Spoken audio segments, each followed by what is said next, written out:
Let's do some more percentage problems. Let's say that I start this year in my stock portfolio with $95. And I say that my portfolio grows by, let's say, 15%. How much do I have now?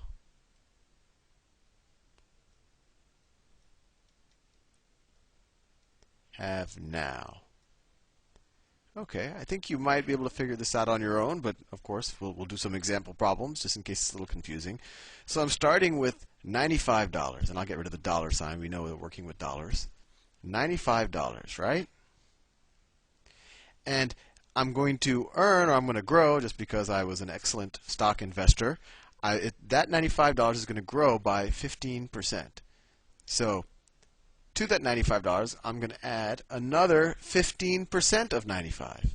So we know we write 15% as a decimal as 0.15. So 95 plus 0.15 of 95, so this times 95. That dot is just a times sign. It's not a decimal, it's a times. It's a little higher than a decimal. So 95 plus 0.15 times 95 is what we have now, right? Because we started with $95, and then we made another 15% times what we started with. Hopefully that makes sense. Another way we say it, the $95 has grown by 15%. So let's just work this out. This is the same thing as 95 plus, well, what's 0.15 times 95? Let's see.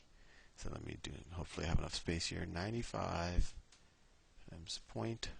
I don't want to run out of space. Actually, let me do it up here. I think I'm about to run out of space. 95 times 0.15. 5 times 5 is 25. 9 times 5 is 45. Plus 2 is 47. 1 times 95 is 95. Bring down the 5. 12. Carry the 1. 15. And how many decimals do we have? 1, 2. 15.25.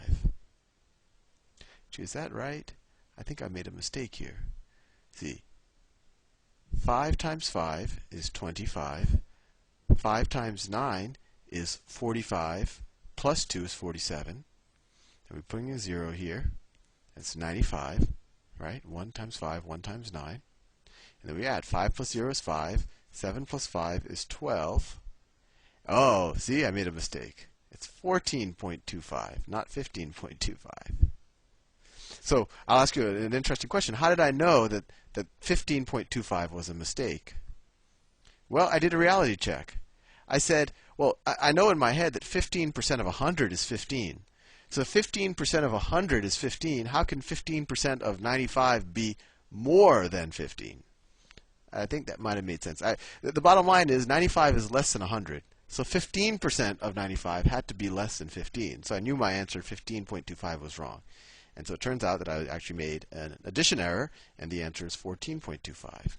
So the answer is going to be 95 plus 15% of 95, which is the same thing as 95 plus 14.25. So 95 plus 14.25. Well, that equals what? 109.25.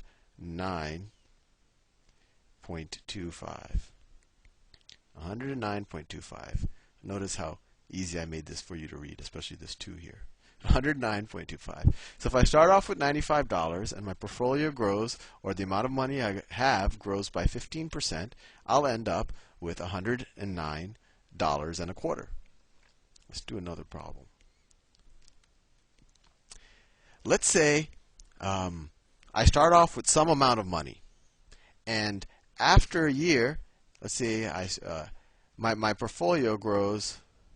My portfolio grows 25%, and after growing 25%, I now have, let's say I now have $100. How much did I originally have? Notice, I'm not saying that the $100 is growing by 25%. I'm saying that I start with some amount of money. It grows by 25%, and I end up with $100 after it grew by 25%. To solve this one, we might have to break out a little bit of algebra. So let x equal what I start with. What I start with. So just like the last problem, I start with x, and it grows by 25%. So x plus 25% of x is equal to 100.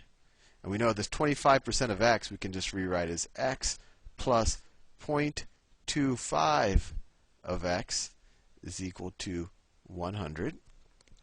And now actually we have a level, actually this might be a level 3 system, level 3 linear equation. But the bottom line, we can just add the coefficients on the x. So here x is the same thing as 1x, right?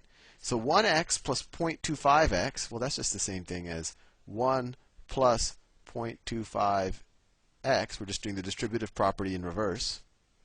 Equals 100. And what's 1 plus 0.25? It's easy. It's 1.25. So you say 1.25x is equal to 100.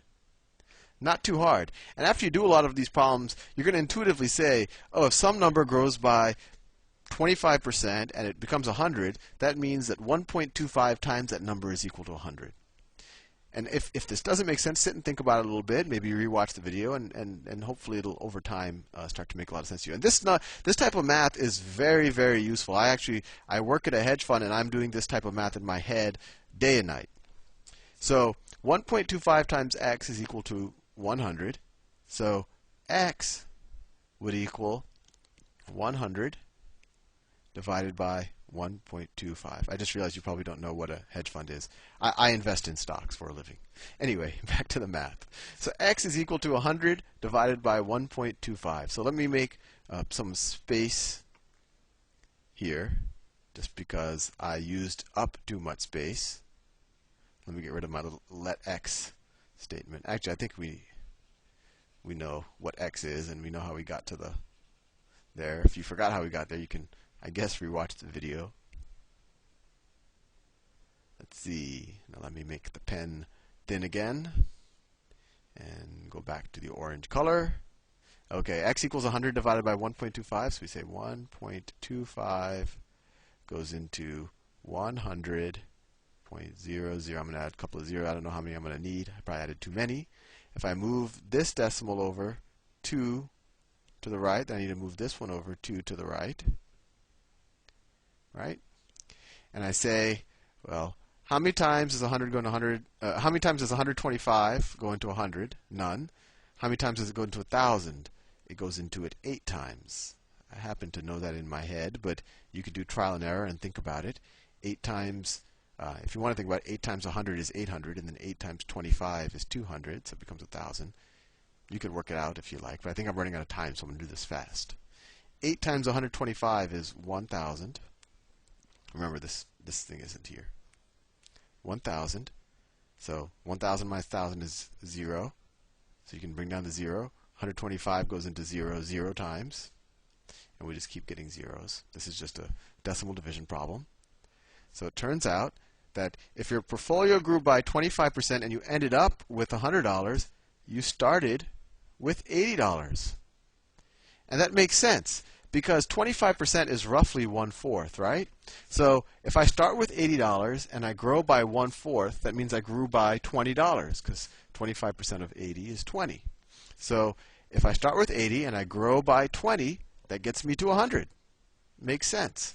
So remember, all you have to say is, well, some number times 1.25, because I'm growing it by 25%, is equal to 100. Don't worry, if you're still confused, I'm going to add at least one more presentation on a couple of more examples like this.